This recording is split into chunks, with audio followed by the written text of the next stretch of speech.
For the elves, life was synonymous with peace and tranquility, a slow existence in perfect harmony with nature, which was considered by many to be the ideal life.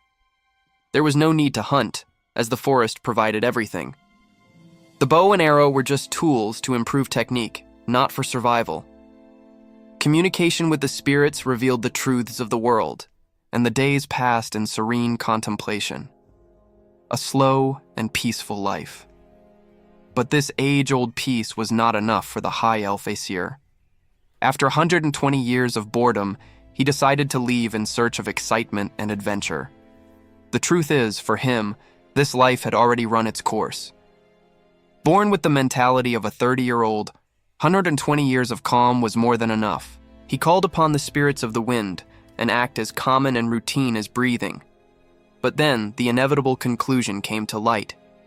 He was fed up with the life of an elf. That existence simply wasn't for him. This is because Aesir kept all the memories of his past life, a vibrant world full of culture, technology, and stimuli that this new world simply did not possess. The other high elves, on the other hand, had never known another reality. For them, the forest was everything, and there was no reason to complain. They didn't age, living for over 1,000 years. And even after death, their spirits became one with nature forever. Aesir tried to fit in for over 100 years, feigning contentment. But now, he had finally reached his limit. He was tired of eating only fruit. The idea of continuing with that routine for another 800 years was simply unbearable. 800 years. Or maybe even until the end of the world. To him, it was all the same. He wanted to go out, see, eat, and experience new things. He decided that he would enjoy life to the fullest before becoming just a spirit in the forest, and with a snip, the hair was gone. A weight seemed to lift from his shoulders. It was the first step towards a new life, one that he himself would choose. Aesir's journey began there, in front of the immensity of the forest he once called home. He knew that beyond the elven barrier, the world was a complete mystery, and it was better to be prepared for what was to come. And there was no one he needed to say goodbye to. With a final adjustment to his cloak, the young elf was ready to leave without looking back. With his supplies in hand, bow, arrows, food, and a stone knife, he mentally said goodbye to his old home. Perhaps fate would bring them together again one day, but now it was time to move on. Half a month passed, and the reality of the outside world proved to be much more stimulating than he imagined. Monsters and wild wolves attacked him as soon as he crossed the barrier, a less than warm welcome. But despite all the dangers and difficulties, he was having the time of his life. Each battle left a reward, and now he wondered what he could do with the fangs and claws of the wolf he had collected. The larger fangs could become daggers, and the smaller ones, a necklace. Only then did he realize a small detail. First, he would need to learn the craft of artisan, and to learn, he would need a place with people. In the distance, a walled city appeared on the horizon, becoming his next destination. With a goal in mind, the energy returned with everything. The world seemed infinite and full of possibilities, and Aesir ran to reach them. Upon arriving at the gates of the human city, he encountered his first obstacle.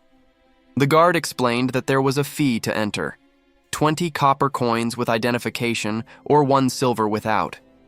Seeing the young man's confusion, the guard realized the obvious and asked the young man's side, exhausted with the situation. But then it clicked. He understood that money existed in that world, and he knew perfectly well the complications that this meant for someone with nothing. Trying to help, the guard asked if the young man knew anyone who lived around there. The answer, however, was unexpected. The boy offered to call. Without another alternative, the young man proposed an unexpected solution. He asked if he could sell some fangs he had with him. He made it clear that he didn't like the idea, and the receptionist was completely speechless with the request. In the middle of his proposal, the young man was interrupted by a group that was approaching. An elf girl stepped forward and asked, with some hesitation, for a moment of his attention. Without hesitation, the elf grabbed the young man's hand, leaving him completely confused. The sudden interaction caught the attention of the guards, who watched without understanding anything. Her touch was firm and her gaze intense. She clearly had a goal, but he still had no idea what was going on. She approached and whispered a question that caught him by surprise. She wanted to know if, by any chance, he was a high elf. He was shocked. For the elven race, a high elf was unmistakable. The immortality of their soul emitted a light of its own that simply could not be hidden. After he confirmed, the girl took courage and asked the question that really mattered. What would someone from the elven nobility be doing in a human city? His answer, however, was the simplest and most unexpected possible. He said that he got bored of the forest and decided to go out and see the world. The young man then introduced himself as Aesir. His attitude was so casual and out of the norm for a high elf that the girl could only think that he was a complete weirdo. She tried to process the situation, wondering if the outside world was capable of changing even the nature of the elves. Meanwhile, Aesir was amused by her expressions. Realizing the lack of respect, she quickly bowed in apology. She introduced herself as Irina and stated that fate had guided her there to help him. Aesir accepted the help with a smile, but asked her to drop the formalities. The request not to be called noble left Irina speechless. He reached out for a handshake, but Irina misinterpreted the gesture. She knelt and kissed his hand in reverence, much to Aesir's dismay. Although help getting through the gate was welcome, Aesir already had a plan. He intended to get rid of the group as soon as he was inside the city. Irina then turned to the guards securing entry for Noble Aesir. She announced that her team, White Lake, would cover all necessary expenses. Seeing Aesir's confusion, one of Irina's companions explained that their team was a 6-star adventurer team, a prestigious rank. The adventurer then explained the system. 6 stars was the highest rank in the region, below only a small group of 7-star heroes nationwide. Aesir had just met some very important people. The gate guard called his colleague at the reception desk, clearing the group's passage. Irina's team celebrated, relieved that Aesir's entry was finally secured. At the reception desk, the guard was direct. Entry was permitted, but any trouble Aesir caused would be Irina's responsibility. Her word was on the line. Aesir then reviewed the city's basic rules. Nothing new. No stealing, no displaying weapons in public, and of course pay a fee for long stays since he wasn't a citizen. With the rules read and understood, only one formality remained: signing the entry register. The guard, who introduced himself as Rodner, seemed to like Aesir. After reading the name in the register, he offered to help if the young man had any problems in the city. With everything finalized, Rodner opened the large gates, officially welcoming the group to the city of Vistcourt. Aesir was impressed by the city's grandeur. As he observed everything, Irina questioned him about his plans from then on. She suggested that he register as an adventurer. Besides being a good start, it would give him an official identification document, which was essential.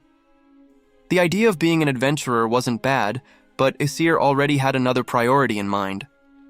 Something he'd been planning since he defeated those creatures in the forest. With an enthusiasm that surprised everyone, he declared that he wanted to go to a blacksmith to forge something with the wolf parts he collected. And he wanted the best in the city. Aesir's excitement was met with a cold shower. Irina explained regretfully that the best blacksmith in the city was a dwarf, and he certainly wouldn't serve an elf. Aesir then remembered the ancient elven legends. It was said that the dwarves had desecrated nature by stealing fire and locking it in their forges. But legends aside, the reality was that elves and dwarves simply didn't get along. Irina was sure that the blacksmith would refuse to help Aesir, just as he would her. However, Aesir's reaction shocked the group. Instead of disappointment, he found the whole situation interesting. He confessed that he had actually always wanted to meet a dwarf. If Irina and the others didn't feel comfortable going, he just needed the forge's address. Irina was shocked by his naivety. She confronted him, asking if he didn't hate dwarves as every elf should. Aesir, however, didn't understand the logic. To him, it was strange to hate someone he'd never met. The girl was speechless. Elven tradition was clear.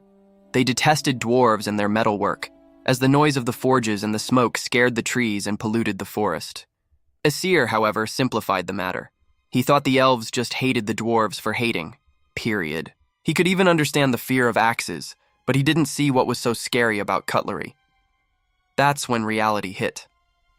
Aesir realized he didn't have money to pay for an inn. With no other option, he turned to Irina and asked if she would buy something from him. He offered her a fruit, explaining that humans could use it to make a rejuvenation elixir. It would be a little help for her to get some money. The moment Irina saw what he was offering, she froze. This wasn't just any fruit, it was a priceless Apua fruit. What Aesir didn't know was that Apua fruits are the favorite food of elves. He was just trying to return the favor, since Irina helped him enter the city. With an innocent smile, Aesir said he would give the fruit away for free, as a thank you for her help. His generosity and ignorance left Irina completely paralyzed. Aesir's unexpected kindness left Irina speechless, completely embarrassed in front of the guards. He, on the other hand, didn't seem to notice the chaos he had created. Suddenly, Irina's shame turned to fury, She scolded him for displaying such a valuable item so recklessly and decided that the visit to the blacksmith would have to wait. First, she needed to teach him about money and how to survive in the human world. Aesir just agreed, not really understanding what he had done wrong. He realized that from the next day on, he would have many lessons to learn from Irina. But he could hardly imagine that these lessons would completely change his destiny. Ignoring Irina's advice, Aesir went straight to the dwarf's forge as soon as day broke. He was determined to meet the best blacksmith in town, no matter how grumpy he was. With a smile on his face, he opened the door and announced his arrival, calling out to whoever was inside. The sound of a hammer hitting metal echoed through the empty shop. The place was filled with weapons and shields of all kinds, but there was no one in sight. From the noise coming from the back, Aesir realized that the blacksmith was in the middle of a job. He would have to wait a while. Suddenly, the dwarf blacksmith emerged from the back of the shop, apologizing for the delay. But Aesir's eyes were already fixed on a specific dagger on the wall. The dwarf noticed the young man's interest and commented that he had good taste, as that was no ordinary weapon. Aesir, in turn, seemed to recognize the name engraved on the blade. But then, the blacksmith finally noticed Aesir's pointed ears. His attitude changed instantly. He exploded, saying that he didn't sell anything to elves, absolutely nothing. Aesir's reaction, however, was completely unexpected. With the most forced smile in the world, he wished the blacksmith a good day, calling him a stone-eater with a cheerfulness that fooled no one. However, the blacksmith broke the tense atmosphere by approaching with a gift. Caught off guard, Aesir soon warned that he wasn't a customer, but couldn't help but admire the weapon. The man's kind gesture left him speechless. The blacksmith's apparent kindness disappeared in an instant. He demanded to know what the young men wanted, making it clear that he had no patience for messing around and that he would kick them out if they were just wasting his time. Without being shaken by the blacksmith's impatience, the young man placed a huge wolf fang on the counter. He explained that he had defeated the creature and wanted to use the material to forge a knife so that nothing would be wasted. The blacksmith could hardly believe what he was seeing, questioning the young man's sanity. He confirmed that the fang belonged to a great wolf and made it clear that this material was far beyond the capabilities of any amateur. The boy then calmly explained his reasoning. He hadn't used the wolf's skin or meat, so he wanted, at the very least, to put its fangs to good use. And that was exactly why he needed to learn from the most skilled dwarf in town. Impressed, the man suggested that with so much strength, the young man could earn a fortune as an adventurer. But the boy refused the offer, stating that he could solve his problems on his own, to the other man's disappointment. The blacksmith was confused by the young man's refusal, questioning his sanity. But Aesir interpreted the reaction differently, believing that the dwarf would finally agree to forge a weapon for him. Aesir's response, however, was a simple and direct no. The young man then revealed his true desire. He didn't want to be an adventurer, but to learn to forge. He was willing to dedicate up to 20 years as an apprentice, leaving the blacksmith completely stunned by the proposal. For the dwarf, this wasn't just foolishness. The boy was completely crazy. However, the blacksmith admitted that he preferred dealing with a determined madman than with an arrogant nobleman. Seeing that it would be a waste to let those materials go to waste, he finally agreed to teach ISEKAI'D the basics of forging. The dwarf held out his hand, explaining that no matter what path someone chose in life, they would always end up crossing paths with other people. A moment of silence passed as ISEKAI'D processed the offer and the master blacksmith's gesture of trust. The young man accepted with a genuine smile, while the dwarf maintained his serious expression, but now with a hint of respect for the boy. As they shook hands, ISEKAI'D realized that the blacksmith might have seen his unwavering determination. The deal was sealed. It was at that moment that Irina appeared, completely shocked. She finally seemed to understand what was happening there. The girl couldn't believe that a nobleman like ISEKAI'D was working in a dwarf's shop. His answer was simple and direct. It was to earn money. Irina reminded him of the extravagant inn where he had hosted her, and ISEKAI'D confirmed that it was the least he could do for her. The young man daydreamed about the banquets he could afford, and only then did Irina begin to understand his true motivation. Feeling guilty, she assured him that she couldn't repay the kindness now, but promised that she would pay him back as soon as she could. But her concern was another. Irina exploded, fearing that the smell of iron would drive away the spirits. For her, this was a terrible risk that could cause the spirits to abandon him forever. However, ISEKAI'D calmly explained that she was wrong. According to him, the spirits didn't really hate the smell of metal as she and so many other elves thought. He used an example saying that trees obviously don't like being cut down by axes, but that even so, they aren't so fragile as to reject everything. ISEKAI'D's theory was that, at some point in the past, the spirits became irritated with the pollution from the mines, and not with the metal itself. The explanation left Irina completely confused. He concluded that some elves must have generalized the situation, creating the impression that the spirits hated all metal. To solve it, he suggested that a simple potted plant in the workshop would be enough. Then, ISEKAI'D turned and asked the forge master for permission to keep a plant there. The dwarf just grumbled, which the young elf interpreted as, "Do whatever you want." ISEKAI'D offered to teach her more about the spirits, but took the opportunity to do business, suggesting that she buy something. He even recommended a specific kukri. Irina was impressed with the quality of the weapon, recognizing that it was a creation of the dwarves. She then asked ISEKAI'D if he, as a nobleman, would be upset if she bought it. With a smile, ISEKAI'D replied that he would only be upset if she neglected the weapon's maintenance. The only condition was that she take good care of it. Irina was touched by the answer. She confirmed that she wanted to buy the kukri. The dwarf blacksmith believed that this purchase would help reduce the old rivalry between elves and dwarves. The young man, however, doubted that such a small gesture could really. The young man, however, had a different perspective. To him, a high-quality weapon only found its true value when wielded by a skilled adventurer, someone who could truly extract its full potential in battle.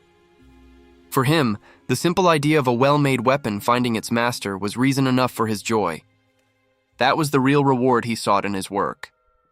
It had been a whole year since he had lived in the city of Vistcourt.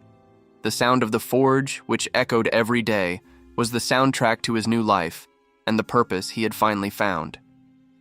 In that time, the progress was clear. He had already mastered the basics of forging, and the business had grown so much that they needed more employees.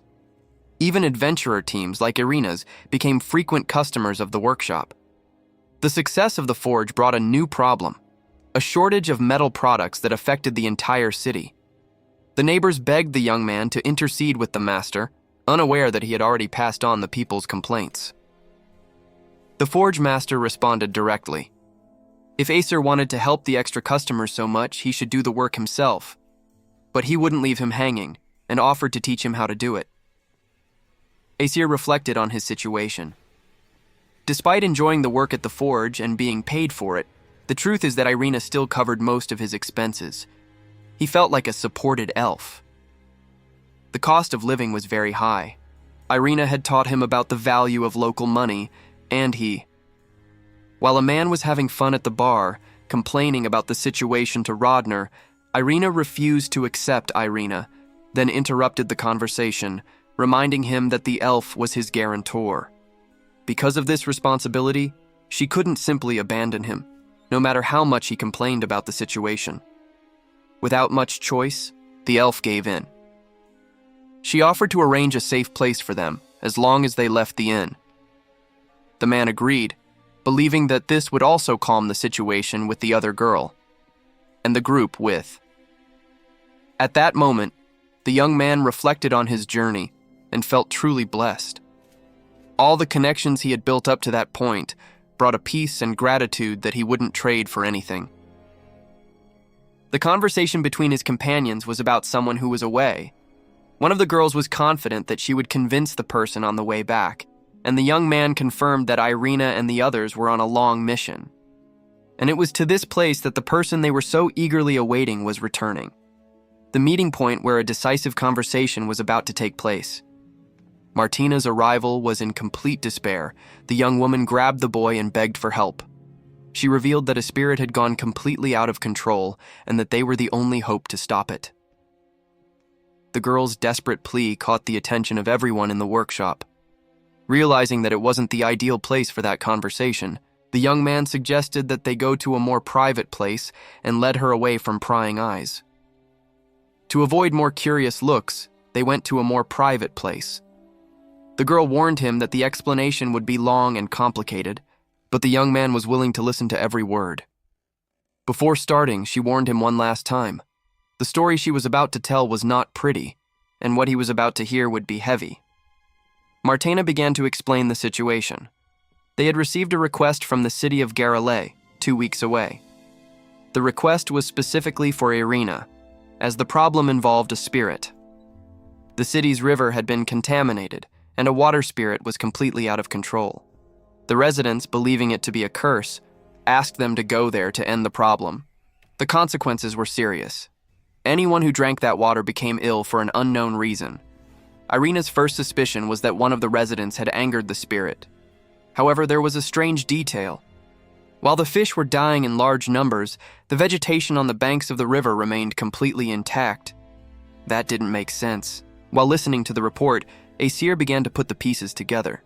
The explanation for that strange inconsistency suddenly became clear in his mind. He understood right away that this was not a curse, but pollution. A water spirit would never contaminate the very source where it lives. It was simply impossible. The truth was that Garalay was a new city, founded 10 years ago because of its rich mines. All the blame for the pollution was being placed on the spirit. Aesir then asked about the lord of the city. Martina explained that the lord belonged to a newly established noble family, appointed directly by the king. His greatest interest was to expand mining operations as quickly as possible. Aesir pondered the two possibilities. Either the lord knew about the pollution and was using the spirit as a scapegoat, or he was completely ignorant about the environmental issue and truly believed in the curse. Meanwhile, Irina was still in Garalay, doing her best to appease a spirit that was actually the victim. To ensure her safety, a companion named Kreia stayed behind as her guard. Easa recognized the seriousness of the danger. Even so, he saw that this ordeal was causing Irina's ability to communicate with spirits to strengthen. He knew that if Irina just wanted to fulfill the contract, she could have solved it simply. Destroying the local water would have temporarily prevented the spirit's influence on the world, but she didn't do that. Aesir was pleased to know that her first instinct was to try to understand and befriend the spirit. She had understood the root of the problem and was trying to fix it. Seeing the relief on Martina's face, Aesir confirmed that he would help. However, he said that before they left, they would need to talk to one more person. They would need the help of Master Rock Muncher. After all, dwarves have worked with metals since time immemorial, and no one would better understand the harmful effects of mining than them. After Aesir and Irina explained the whole situation, the Forge Master was silent, pondering the complex problem they had brought to his workshop. Aesir argued that if the Blacksmiths Guild officially investigated, the truth about the mine's pollution would reach the king, which could bring unpredictable consequences for everyone. The Master's response, however, took them both by surprise. He decided that he would personally go to the site to investigate what was happening. Desperate, Aesir said that so much wasn't necessary. They just wanted an indication as the forge couldn't be without its master, but the dwarf, Rock Muncher, seemed unyielding. The blacksmith then explained his logic. The guild's reports could easily be ignored by the crown, but the word of a dwarven blacksmith was a completely different matter. He reminded the youngsters that dwarves possessed great influence and respect within the kingdom's guild. Their opinion was always taken into consideration. And then came the main point. He was the only dwarf who would deign to listen to an elf's story. The prejudice in the guild was too strong to ignore. Faced with that revelation, Aesir and Irina were left speechless. They finally understood the depth of the problem and the reason for the master's attitude.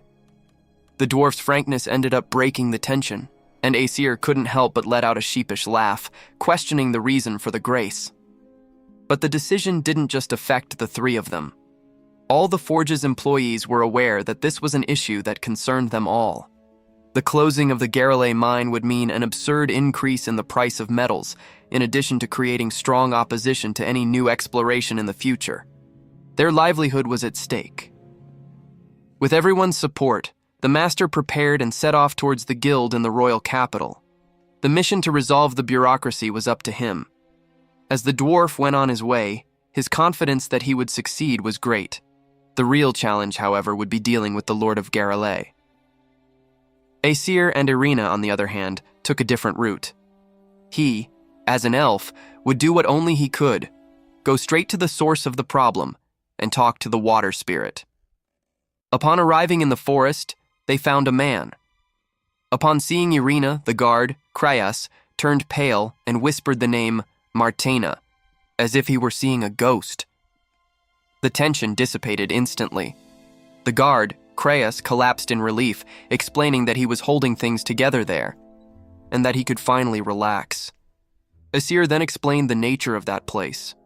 The forest was protected by a mist that would be fatal to any human who tried to enter, and praised the work of the two for having endured for so long. They agreed that this was not a place for humans. The plan was simple. As soon as Irina returned, everyone would go to a safer location. And it was at that exact moment that Aesir finally appeared, apologizing for the delay. There he found an elf and the water spirit. Aesir praised her, saying that he was proud of her progress in such a short time, which made her visibly emotional. Worried, the young woman asked Aesir to leave, fearing for his safety. But he reassured her, stating that he would take care of everything from there. With a smile, he joked that he needed at the very least to earn the salary and stay she was paying for. With tears in her eyes, she just told him to go, as his companions were waiting for him. The decision was made. The situation was delicate. A high elf becomes a new combatant decided it was his time to intervene. He went directly to the enraged entity, questioning the origin of all that anger with an almost poetic greeting, as if he knew her from other times. The entity's response did not come in words, but as a flood of memories and pain. Her story was about to be revealed, and the young man felt the weight of that silent scream in his mind. The vision transported him to an ancient time when a people lived in deep harmony with nature.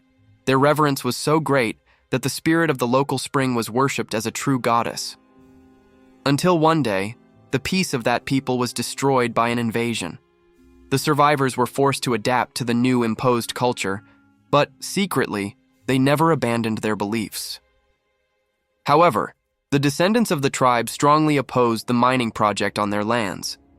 As punishment for this resistance, they were simply exiled from their own home. The water was being corrupted and the fish were dying. The tribe did not want to involve the spirit in the dispute, and the entity in turn could not interfere without a direct request. Still, the threat from the invaders needed to be eliminated anyway. The spirit's decision was made. She could no longer allow the pollution to continue. It was a matter of protecting herself, her people, and the very land she loved. With tears in her eyes, she concluded that all evil needed to be washed away from there, completely. The presence of an innocent young woman nearby only strengthened her terrible determination. Aesir realized that the spirit's decision was final. He completely understood her anger and sympathized with her pain, but he knew that her method would bring a catastrophe to everyone. Then the young elf confronted the entity. He stated that he perfectly understood her fury, but that he would intervene and redirect that flow of imminent destruction. He began to argue, reminding the spirit of the workers who acted with pure intention, unaware of the harm their actions caused. They were fathers and mothers taking care of families and innocent babies. Aesir explained that the children of the city and the descendants of the spirit's people were, in the end, indistinguishable. Everyone was innocent and did not deserve to pay for mistakes they did not commit. He warned her that if she simply eliminated everyone without distinction, she would cease to be the protective spirit that her people so revered and would become just a force of destruction. Aesir begged for, and so the city of Garalay was saved. The danger that threatened to destroy everything had finally passed, bringing a rare moment of peace to its inhabitants. With the mission accomplished, finally, things were resolved. The nobleman responsible for the mine problem was punished and lost his position. With that, the tribe that had been exiled could finally return home, with nothing more to fear. The nobleman's punishment, however, went far beyond just losing his position. Sometime later, news came that he had taken his own life, unable to deal with the dishonor of his actions. And the punishment didn't stop at the nobleman. Just 3 days later, King Ludria, the same one who had appointed him to the position, was found dead in his own bathtub.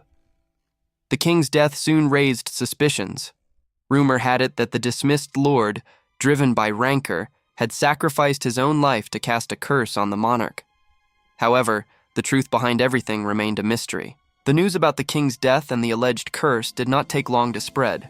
Soon the rumor was already echoing in every corner of the city, fueling distrust and fear among the people. The narrative goes back 3 years, to a time when Aesir was already forging weapons and armor. It was during this period that he met a boy. Full of energy, the young adventurer entered the shop, determined to buy a mace. He wanted to know if Aesir had any armor that would match. Aesir immediately analyzed the customer and began assembling the perfect equipment. He presented a mace of his own creation, suggesting a shield for one-handed combat and leather boots for more stability. While the customer marveled at the new weapon, Aesir already saw the future.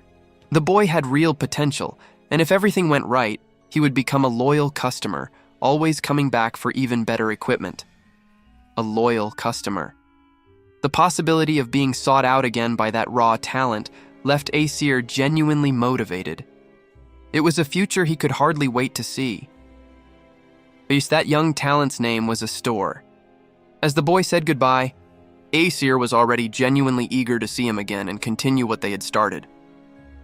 Time passed, and Astor dedicated himself completely to his craft. During the day, he trained his aim tirelessly. At night, he learned to shape steel, mastering the secrets of the forge. But his dedication was not limited only to hard work. Even during a simple haircut, Astor inspected every detail with the precision of an artisan, showing that his mind never really rested, and this skill was forged in heat and sweat. Astor learned early on that true mastery required patience and a keen eye for every spark, every hammer blow. Theory was one thing, but practice proved to be quite different. Despite careful planning with his mentors, Astor's first prototype was a disaster, resulting in nothing more than a twisted piece of metal and a lot of frustration. A simple touch was enough to bring it all back. The memory of the day that little human being came into the world, filling everyone with joy, suddenly flooded his thoughts. The baby's arrival brought immense joy to some, but for the other two, it was the first contact with the purest and most absolute panic. A mixture of emotions that marked the beginning of everything. The shock was so great that a completely random thought invaded his mind. It had been a full 10 years since he started learning the blacksmith's trade. The revelation caught everyone by surprise. Master Rock Muncher was getting married? With all the calm in the world, he confirmed that he had a fiancée and that he was being called to take over the family business. Still confused by the engagement news, the young man asked the master's age. Rock Muncher replied bluntly that he was 90 years old, which for a dwarf was the equivalent of a human in their late 20s. The master teased Aesir, saying that he also needed to think about his own future. The idea of the young man having a fiancée seemed amusing to the dwarf, who found the whole situation quite interesting. Aesir reflected on his master's words. One way or another, he supposed that it was really time for some change in his life. In the last 10 years, Master Rock Muncher had trained many apprentices. Several of them became such skilled blacksmiths that they now had their own businesses. Even if the master left, the city of Vistcourt would not be without good artisans. The seeds that the dwarf spent so long planting had turned into strong and prosperous trees throughout the city. A co-worker explained that normally, one only became an apprentice to a dwarf after already being an experienced blacksmith. Aesir realized that being an amateur, he might have been a little arrogant. With a new understanding, Aesir looked at his master, which left the dwarf somewhat confused by the sudden change. Even so, the young man asked what the master's fiancée was like. The dwarf, who was sharpening a blade, only commented on the boy's courage to ask that question at that moment. But the number of blacksmiths wasn't the only thing that changed in the last decade. Many other things happened in the city. The famous team of adventurers, White Lake, for example, reached the top of the 7-star ranking, but broke up 3 years ago. The team's warrior Creus and the priestess Martena ended up getting married. They retired at the peak of their careers, hoping to train the next generation of heroes. For Aesir, this was the right way to do things. The group's elf, Irina, thought the adventurer's life was too exciting to stop. She left the city in search of new companions for her journey. Before leaving, Irina gave Aesir so many warnings and advice that he felt like he was listening to his own mother. In the end, she said goodbye with a smile. And the first person Aesir met when he arrived in the city, Rodner, also progressed, rising through the ranks to become the captain of the guard. He remembered the good times, the conversations, and the drinks they shared. They were memories that still warmed his heart, even after so much time. He also remembered Astor, the boy he saw turn into a true warrior. That was the moment. He finally reached the long-dreamed-of 5-star ranking. The people around him congratulated him, recognizing his worth, but they knew that the real goal, White Lake, was still far from being achieved. In that moment of glory, he remembered everything he had been through in the last decade. Every sacrifice and every defeat was worth it to finally get to that day. He came to a simple but powerful conclusion. The life he led for 150 years was nothing compared to the intensity and purpose he found in this last decade. The dwarf was preparing to return to his kingdom and wanted to know what the young man would do next. With a new purpose in mind, the answer came without hesitation. He would dedicate himself to sword training and sorcery. The young man then revealed his plan: to use the money he had saved to go to the royal capital and find a place to learn about spirits. The dwarf, however, was doubtful, questioning whether that wasn't just another name for sorcery. The dwarf commented that the young man was as indecipherable as ever. Without being shaken, the boy simply replied that, in the end, he would do whatever he wanted. The young man then corrected himself. He wasn't a simple tool, a knife. He was Aesir. The master praised him, stating that Aesir was, without a doubt, his best pupil. The young man, however, replied with a promise. He would always be his friend, and that was something that would never change. The master's recognition caught Aesir completely off guard, leaving him feeling awkward. He let out a nervous laugh, trying to hide the mix of embarrassment and happiness he felt at the compliment. The nervous laughter suddenly ceased. Taken aback by the recognition, Aesir's mind simply froze, unsure how to process what he had just heard. The awkward silence was broken by a loud laugh. The other companion, however, was perplexed by the situation, commenting that this strange behavior didn't suit Aesir at all. The young elf tried to hold back his emotion as he said goodbye. He explained that, as a high elf, he wouldn't be returning to the dwarf kingdom anytime soon. However, he made a point of saying that Asvald was a master, and more importantly, an unforgettable friend. The older dwarf commented that the elf's specialty was throwing himself headfirst into whatever he wanted, and that this was, in fact, his strength. The other tried to break the tension, asking who was acting strangely. The forge master didn't accept the farewell so easily. He grabbed Aesir tightly, demanding an answer about the future. The dwarf then made an unexpected proposal. He told Aesir to return to the dwarf kingdom in 50 years. The idea left the young elf completely speechless. The master revealed his grand plan: to become the best blacksmith in the country in order to be crowned king. Thus, he would change the laws so that elves could come and go freely. And on that day, he wanted Aesir to return and proudly introduce himself as his apprentice. In dwarf culture, skill in the forge was everything. With enough talent, anyone could reach any social position, even the crown. Inspired by his master's words, Aesir renewed his determination. He would not allow himself to rust and promised himself to continue improving, even if it was one step at a time. The forge that the master left behind was taken over by one of his other pupils. Before leaving, Aesir borrowed the place for a moment to forge a special knife. He stored the knife he created and his advanced blacksmith license in his luggage, a license that the master had to fight to get, as the guild was reluctant to license an elf. With everything ready, Aesir finally began his journey, leaving behind the city that had been his home for so long. His destination, the royal capital, was a 10-day carriage ride away and even longer on foot. But he was in no hurry. Aesir decided to walk, using the time to reflect on the last 10 years.